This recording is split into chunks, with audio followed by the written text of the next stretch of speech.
Hasto Kristianto dipanggil polisi, saudara. Kata Hasto kemarin-kemarin, oh itu orderan. Pak Hasto yang bener, orderan siapa? Jangan membuat pernyataan yang blunder. Jangan membuat pernyataan yang tidak sesuai dengan kenyataan. Kemarin-kemarin ketika GP Ansor akan mengawal Presiden Jokowi beserta keluarganya, Pak Hasto juga ngomong, Pak Hasto juga mengkritik, sejak kapan Nahdlatul Ulama menjadi pengawal keluarga? Bukankah Nahdlatul Ulama itu dari dulu pengawal, penjaga Negara Kesatuan Republik Indonesia? Kenapa jadi pengawal keluarga? Hasto lupa bahwa Jokowi itu sampai sekarang itu masih jadi Presiden Republik Indonesia. Maka kita sebagai warganya punya kewajiban untuk menjaga beliau.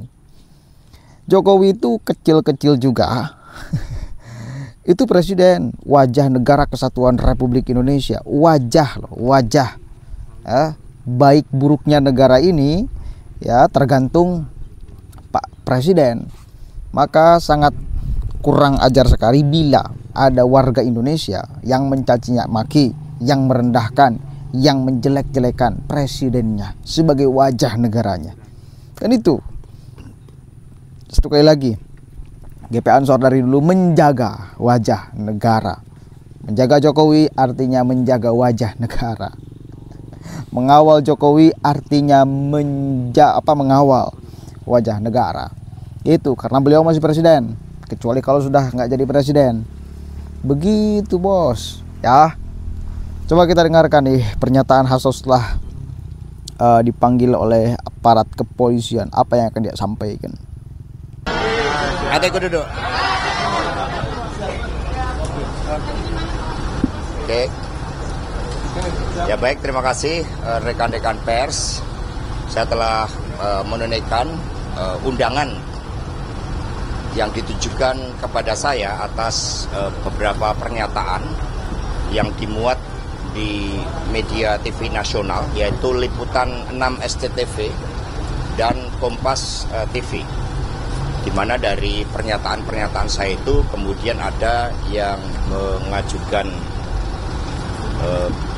pengajuan ke aparat penegak hukum karena diduga pernyataan saya itu merupakan suatu bentuk penghasutan yang membuat adanya tindak pidana dan juga adanya suatu berita-berita bohong yang diduga kemudian berita bohong itu menciptakan kerusuhan. Padahal sebagai sekjen partai politik yaitu PDI Perjuangan, kami selalu menyuarakan tertib hukum, membangun budaya hukum.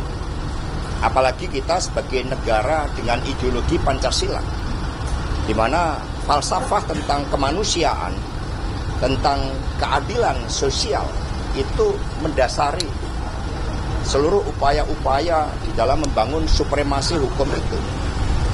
Karena republik ini dibangun dari suatu mimpi untuk melepaskan diri dari berbagai keterjajahan kita. Sehingga muncul gagasan-gagasan kebebasan berserikat, berkumpul, dan menyampaikan pendapat. Dan para pendiri bangsa kita karena perjuangannya itu kemudian dikenakan hukum-hukum kolonial. Sehingga seperti Bung Karno, Bung Hatta harus dipenjara, harus dibuang demi cita-cita itu.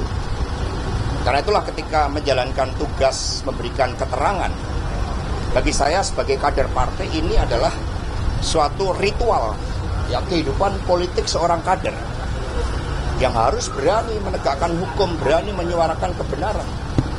Dan legasi yang dibangun oleh Bung Karno, oleh Bu Megawati Soekarno Putri adalah legasi agar rakyat bisa bersuara, bisa menyampaikan pendapatnya. Dan partai politik punya tugas untuk menyerap aspirasi dan menyuarakan pendapatnya itu.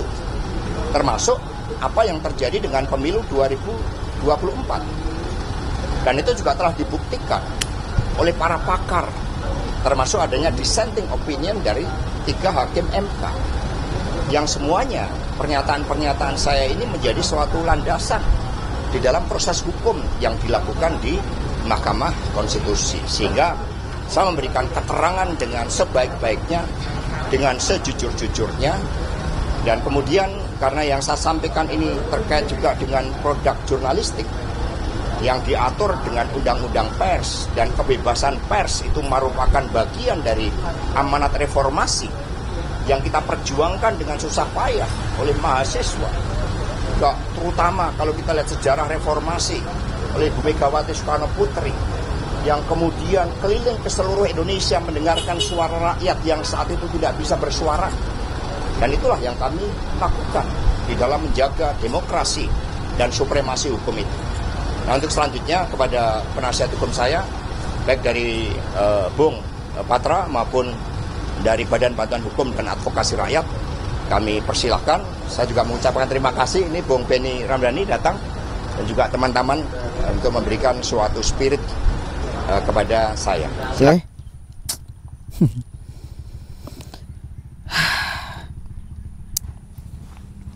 Memang penting untuk kemudian dimintai keterangannya, dimintai klarifikasinya. Pernyataan yang dianggap tokoh minimal, bila akan menjadi buruk pada akhirnya ditangkap di kepala publik, harus dimintai klarifikasinya, harus dimintai pertanggungjawabannya. Itu ya, termasuk itu tuh Pak Hasto yang mengatakan bahwa di prosesnya Pak Hasto itu katanya karena orderan. Nah, ini kan membuat framing pula tuh kepada masyarakat, kepada polisi, kepada aparat khususnya. Dan lalu nanti mungkin harapannya masyarakat tidak percaya kepada polisi. Kan itu, ujung-ujungnya kan kayak gitu. Baik atau buruk, coba. Impactnya baik atau buruk? Kecuali memang dijelaskan secara tegas, ya, orderan siapa yang mengorder dan lain sebagainya, sebutkan nama biar jelas, jangan bias. Kan itu harapannya kan Pak Hasto, itu ucapannya akan diakui sebagai sebuah kebenaran oleh masyarakat. Kayak itu harapannya. Padahal dari kemarin-kemarin kita menilai sikap Pak Hasto itu merupakan luapan dari kekecewaan karena kekalahan. Sehingga ya ekspresinya kayak gitu. Menyerang terus Pak Jokowi dengan keluarganya. Membuat statement-statement yang gak karuan. Ya, yang liar, yang penuh tafsiran. Ya, mestinya jangan kayak gitu, Bos. Apalagi bernada fitnahan, bukan hanya menghasilkan tafsiran tapi menghasilkan fitnahan. Nah, ini berbahaya ini kepada masyarakat kita, ya. Begitu Saudara, mudah-mudahan ada manfaatnya. Ya, sedang mancing di pinggir kali. Enakan suasana kampung. Iya. Orang kampung tetap nggak ketinggalan situasi kota. Mudah-mudahan ada manfaatnya. Assalamualaikum warahmatullahi wabarakatuh. Stop lah ya mengimajinasikan, memframing buruk. Stop. Karena framingan Anda, imajinasi buruk Anda sungguh tidak akan ditangkap secara baik oleh masyarakat.